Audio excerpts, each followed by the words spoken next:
Bien chicos, buenos días. Como les había dicho el día de ayer, hoy vamos a iniciar a abordar el nuevo tema que nos convoca para este tercer periodo, ¿sí? Que va a ser el tema de la geopolítica. Eh, Antes de iniciar, de abordar fuertemente este tema, quiero hacer un breve recorderis de algunos elementos que trabajamos el periodo pasado, eh, que nos van a ser muy útiles eh, para entender este proceso de geopolítica. ¿Sí? El primero de ellos, el de globalización.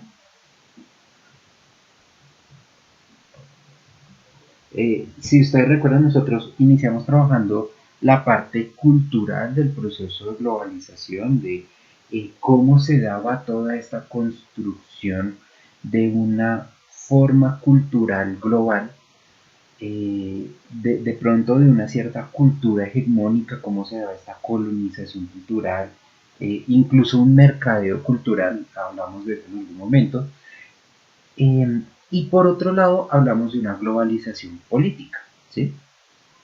O bueno, económico-política, principalmente económica, en donde teníamos una fuerte relación con el mercado, con todo lo que era la compra y venta de bienes, cómo se daba esta eh, globalización, pero lo quiero llamar de otra manera, como universalización de una marca, ¿sí? Una marca que comienza a hacerse famosa en todo el mundo e insignia en todo el mundo, marcas como por ejemplo Coca-Cola o McDonald's, eh, de las más grandes de comidas, sin dejar de lado marcas como por ejemplo P&G, Nestlé, marcas como de automóviles Nissan, eh, Ford, o incluso de los mismos electrodomésticos como lo son Sony, LG o la misma Microsoft y Apple, ¿sí?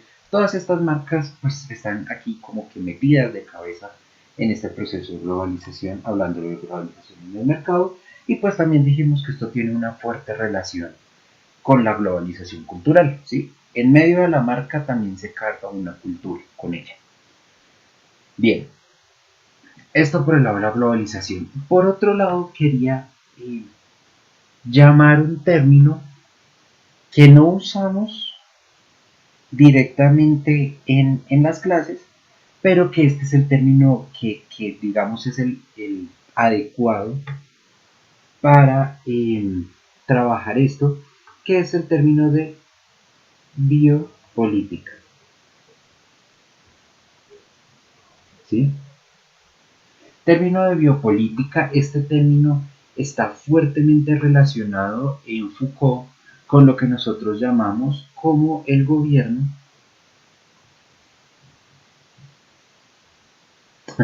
perdón, bueno, el poder gubernamental, el poder del gobierno. No, no, no, del gobierno no. Vamos a ponerlo bien. Poder gubernamental. Ahí,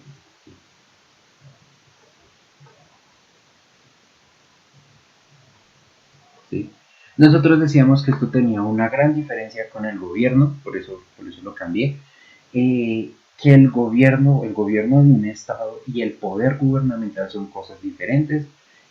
Cuando hablamos de biopolítica, estamos hablando de la combinación de estos dos, de la combinación del bio, que es la vida, que es lo diario, que es lo cotidiano, con el político, que es lo social, ¿sí? Lo que hago de público, de esta otra manera, de una u otra manera. Entonces, el bio, la vida, las cosas que son propias del sujeto, pasan a tener una importancia en el mundo político, ¿sí?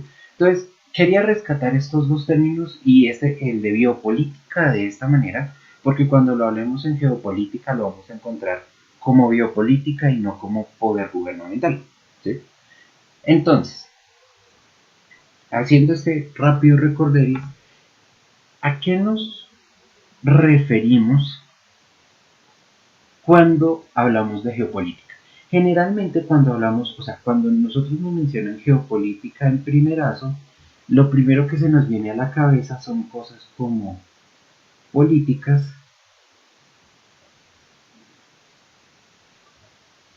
globales, ¿sí?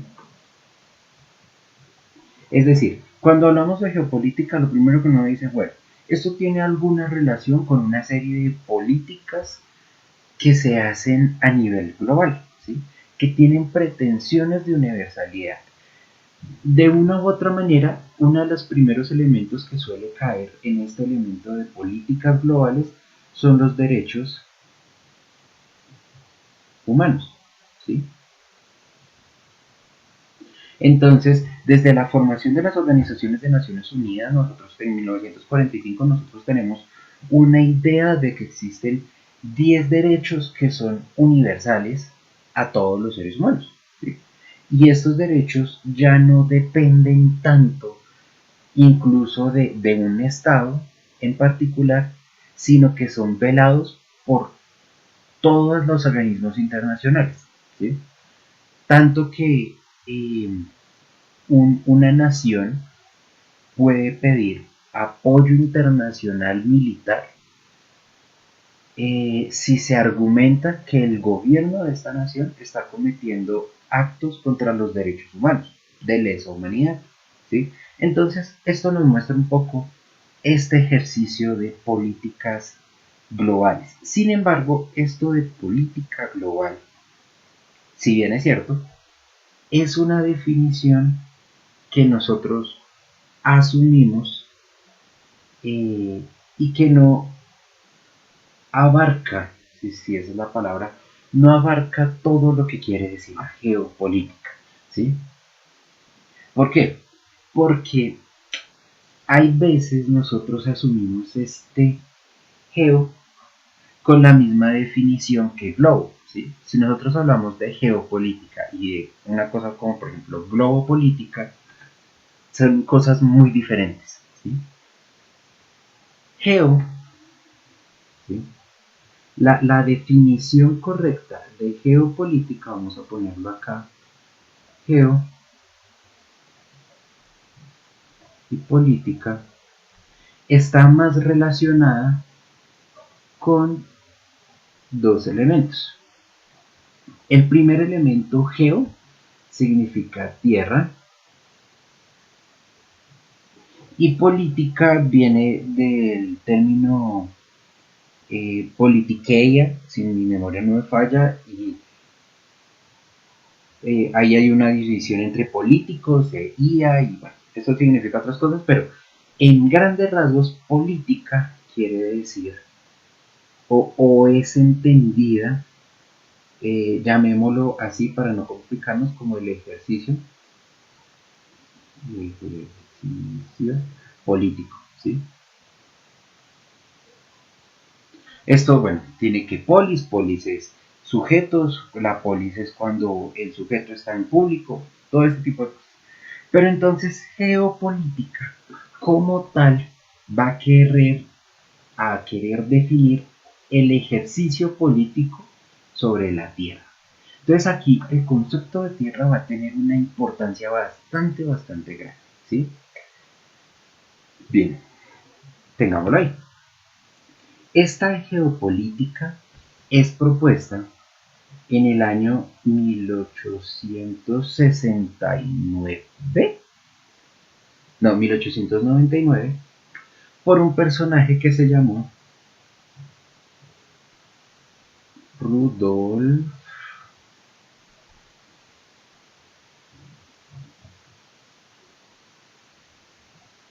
que...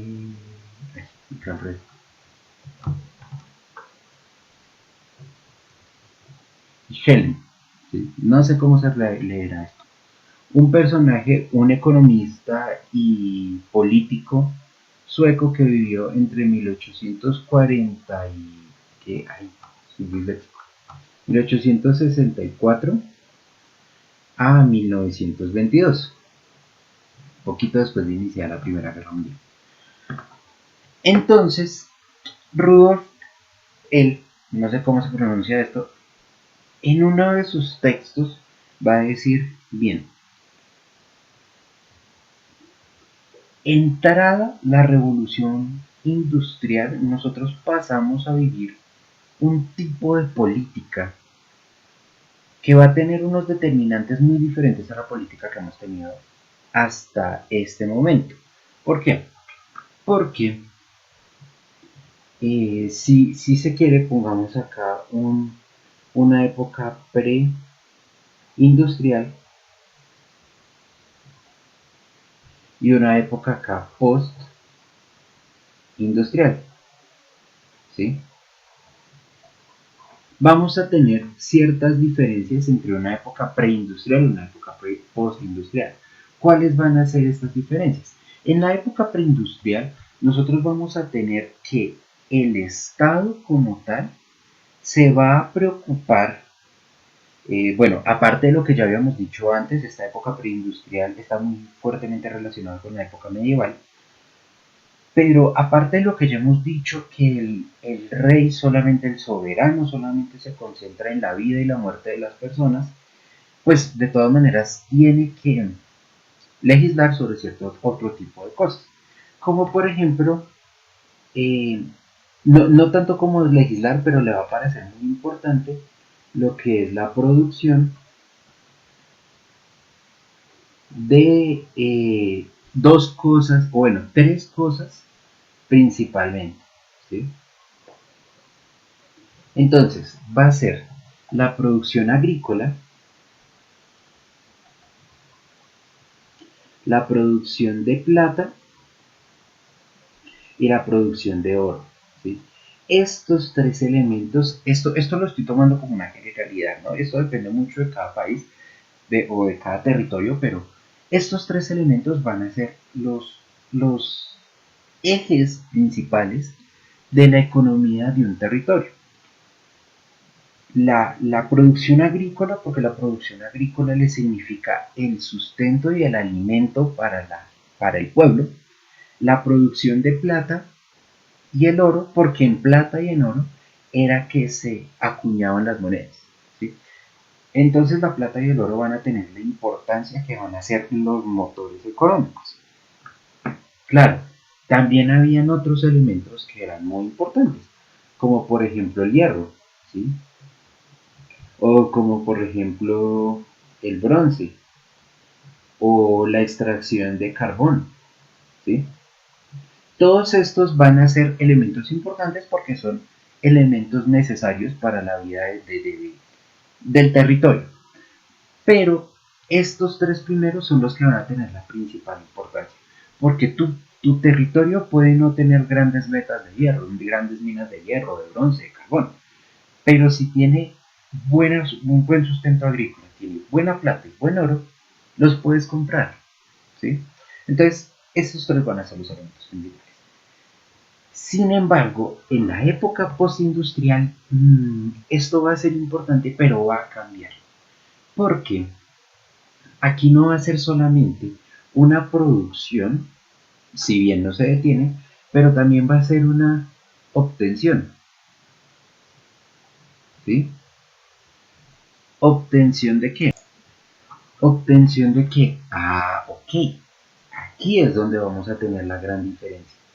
Antes que incluso la parte agrícola van a ser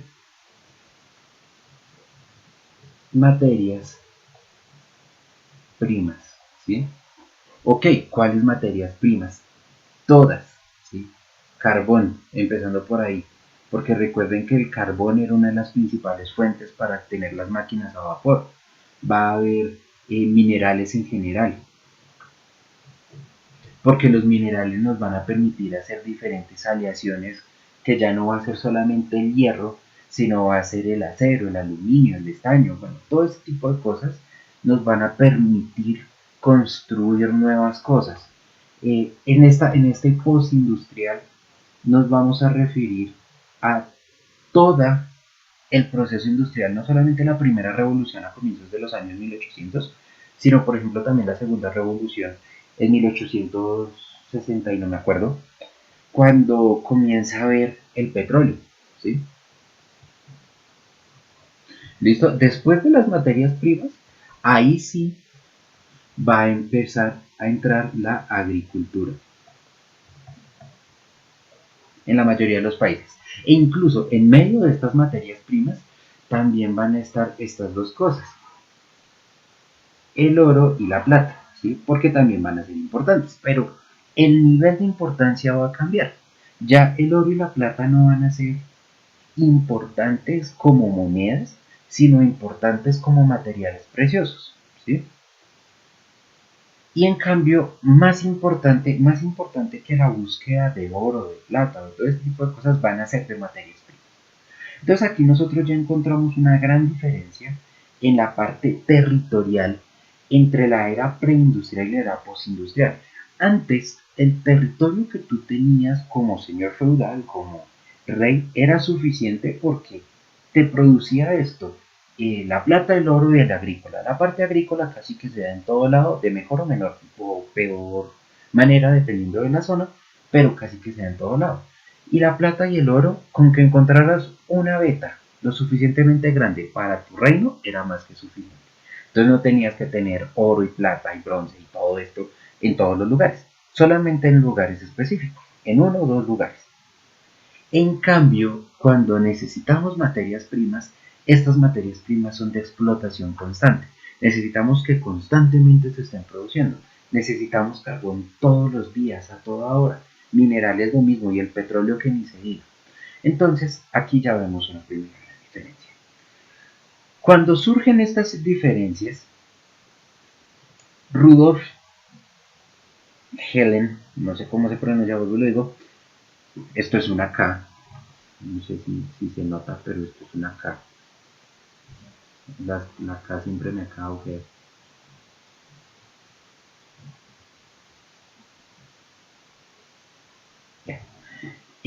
este personaje va a coger y decir, ok, entonces nuestro ejercicio económico ha cambiado y nuestro ejercicio político parece que también cambia.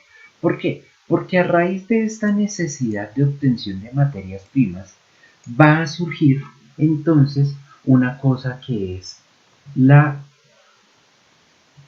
eh, bueno, vamos a llamarlo de dos maneras.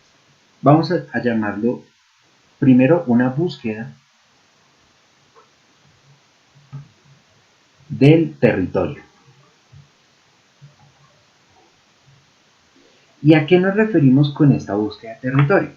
Porque, bueno, nos referimos a que si mi territorio no es suficiente para que yo tenga la materia prima que necesito, necesito abordar otros territorios para conseguirlo, ¿sí? Y abordar otros territorios, esto no se da, o sea, esto que voy a decir no se da propiamente después de 1899, no, es un proceso que se está dando desde el 1600, 1700, pero que poco a poco nos va a llevar a esto y se ve, por ejemplo, en la gran expansión de Gran Bretaña, de Inglaterra, hacia otros países. Y la cantidad de colonias que tienen países como Inglaterra en otros países. Inglaterra, Francia, Alemania. ¿Por qué refiero tanto a Inglaterra? Primero, porque es el país que más colonias ha tenido. Inglaterra, Gran Bretaña en general. El país que más colonias ha tenido. Y segundo, recuerden que es en Inglaterra donde se da la primera revolución industrial. Entonces, eso nos muestra la importancia del territorio en este ejercicio industrial. Ahora, ok, ¿por qué la importancia? Porque es que en estos nuevos territorios colonizados es donde nosotros vamos a encontrar materia prima, ¿sí? Entonces, en los territorios colonizados es donde la materia prima va a estar abundante, ¿sí? No vamos a destruir nuestro propio territorio ni vamos a saquear nuestro propio territorio, no hay necesidad, busquémoslos en otros. Entonces nos vamos a territorios como África, donde Inglaterra tuvo muchas colonias, y vamos a explotar los recursos naturales que tiene África. Nos vamos hasta bien abajo, hasta Oceanía, hasta, se me olvida el nombre, Australia, y explotamos el territorio australiano en búsqueda de, de, de, de, de materias primas, ¿vale? Entonces, esta búsqueda del territorio va a tomar una importancia sin igual en este nuevo pensamiento de la economía y de la forma como nosotros estamos entendiendo este proceso industrial y el proceso que hoy en día estamos llevando incluso. Pero esta búsqueda de territorio no sirve solamente con encontrar la materia prima. Listo, bien, la encontramos, pero ¿y qué hacemos con ella? Solamente encontrar la materia prima no es suficiente. Nos hace falta algo. ¿Qué es lo que nos hace falta? Gobernar o controlar el territorio. Claro, claro, porque a mí no me sirve solamente saber que hay una parte del planeta en donde existe lo que yo necesito para construir mis empresas, mi industria, sino necesito tener la posibilidad de utilizarlo, ¿sí? ¿Y cómo obtengo yo la posibilidad de utilizarlo? Solamente de una forma, gobernando el territorio, ¿sí? Controlando el ejercicio político del territorio. Entonces, acá, exactamente en este ejercicio, en este de acá, de gobierno y control del territorio, es donde se va a ubicar propiamente el ejercicio de geopolítica. La geopolítica entonces hace referencia al control y al desarrollo político que tiene un país sobre un territorio, ya sea propio o ajeno, ya sea su propio territorio o sea un territorio colonizado, ¿sí? Entonces, este va a ser el fundante de la geopolítica que nos va a proponer Rudolf Helen, como sea que se llame, ¿sí? Este va a ser el sustento. Sin embargo, este control político, este control del territorio va a tener, o sea, no se va a dar única y exclusivamente por la política, o si asumimos que sea única y exclusivamente por la política, tenemos que entender que la política tiene varios factores, ¿sí? El primero de ellos, vamos a poner tres, el primero de ellos va a ser, pues, obviamente, un factor político, ¿sí? Un factor de gobierno político. Entonces, por ejemplo, lo que pasó en África. En África llegaron un mundo de colonizadores blancos ingleses y dijeron, nosotros aquí somos la ley, nosotros somos los mejores y por lo tanto empezamos a discriminar a los negros. O sea, bien, yo puedo entender un proceso de discriminación racial de los blancos hacia los negros, por ejemplo aquí en América, porque aquí en América llegaron un mundo de españoles, algunos negros y aparte de todo había otra raza, digamos, eh, que eran los indígenas. Entonces como que las cosas estaban medio balanceadas. Yo lo puedo entender si hacemos un proceso de eh, racismo en las partes altas de Europa donde todos son blancos. ¿Sí? Listo, es que hay negros, ¿vale? Pero imagínense el poder que deben tener este gobierno político para hacer un proceso racista en África, ¿sí? Donde todo el mundo es negro. Entonces, aquí se puede ver este gobierno político cómo cale, cómo se introduce en estos territorios, en un territorio donde más o menos el 90% de la población es negra, el 10% de la población es blanca y aún así hay racismo. Y los blancos dicen, y no solamente lo dicen, lo hacen, somos mejores que los negros. Eso fue lo que pasó durante muchos años con el apartheid en África, cosa contra la que peleó Martin Luther King. Pero bueno, esto por el lado del control político. Sin embargo, el control político de discurso no es suficiente. Tiene que haber un control cultural, ¿sí? Hay que hacerle creer a las personas del territorio que efectivamente la persona que está allá tiene el control, ¿sí? Se llega con nueva cultura, se llega con nuevas cosas. Esto lo podemos relacionar muy fuertemente con todo lo que es el proceso de globalización cultural y de colonización cultural. Y por último, tal vez, o bueno, igual de importante a los anteriores, el control, el control sí, militar. Entonces, este control militar va a ser la cereza sobre el pastel en todo este gobierno del territorio. ¿Sí? Porque no solamente me sirve que me vean políticamente como gobernante, me crean culturalmente como gobernante, sino necesito controlar el territorio militarmente. ¿Sí? Incluso este ejercicio militar es tal vez una de las formas de control geopolítico más importante que tenemos hoy en día. Nosotros esto lo vivimos día a día y nos hacemos parte de él. ¿Sí?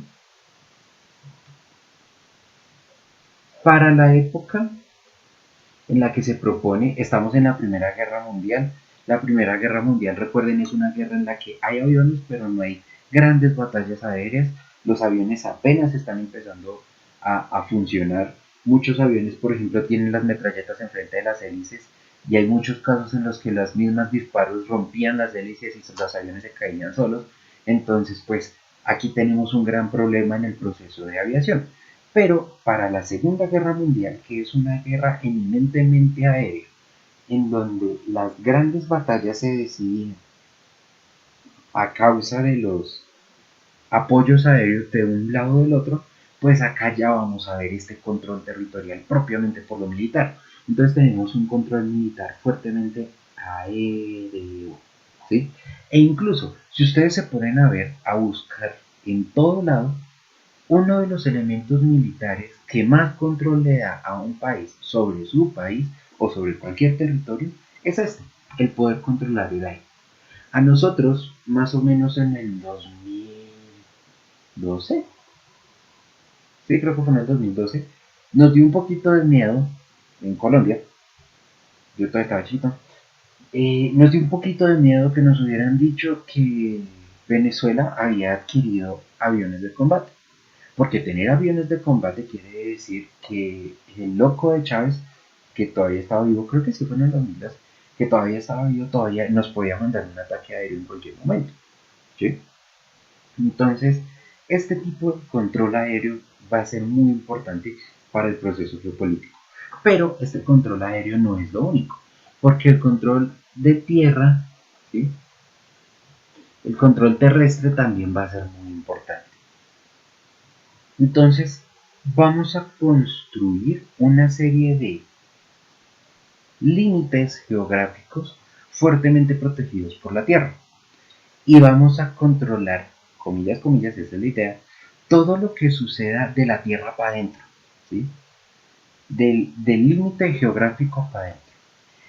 Este ejercicio de gobierno y de control del territorio, si se dan cuenta, está muy fuertemente relacionado con lo que nosotros hablábamos de territorio cuando estábamos construyendo los cuatro elementos base, los tres, cuatro elementos base del Estado-Nación. Nosotros decíamos, uno de los elementos principales que tiene un Estado-Nación para ser un Estado-Nación soberano es su tierra. ¿Sí? Entonces, esta idea la tomamos de Hardy Negri, se nos, se nos compagina, se nos relaciona perfectamente con la idea de Rudolf Helen, no sé cómo se menciona, que nos está diciendo de geopolítica. ¿Sí? Entonces, esto es a grandes rasgos este elemento geopolítico. ¿Qué pasa? Después de la Segunda Guerra Mundial, y esto lo menciono así porque ahorita nos vamos a ver otra vez en clase, después de la Segunda Guerra Mundial se van a construir una serie de instancias políticas a nivel global que nos van a permitir suavizar un poco este control del territorio. ¿Sí? Este control del territorio ya no se puede hacer de manera bélica, o por lo menos no tan fácilmente. Hoy en día se hace, por ejemplo, Siria, por ejemplo, Irán, por ejemplo, Irak, por ejemplo, Teherán, por ejemplo, bueno, Pakistán, la Franja de Gaza, que también está en Pakistán, Israel, un mundo de países en el Medio Oriente que están en guerra ahorita y que de una u otra manera Estados Unidos, Rusia, por ahí China de vez en cuando, Francia, Grecia, Suecia, Suiza, están como intentando mantener cierto control en lo que está sucediendo en esta tierra, todo en nombre de la libertad. Obviamente no se puede mandar en nombre del oro porque los joden, pero todavía este proceso se da de manera bélica. Sin embargo, en países como los países latinoamericanos, este control se da de una manera un poco más política, ¿sí? Y un control de una manera un poco más económica, que eso es lo que veremos un poco más adelante. Bien chicos, no me pido más porque se me va el tiempo a la clase. Eh, Nada, espero que me estén rico, que disfruten su almuerzo y nos vemos ahorita. Ya nomás. Recuerden, tenemos clases humoritas.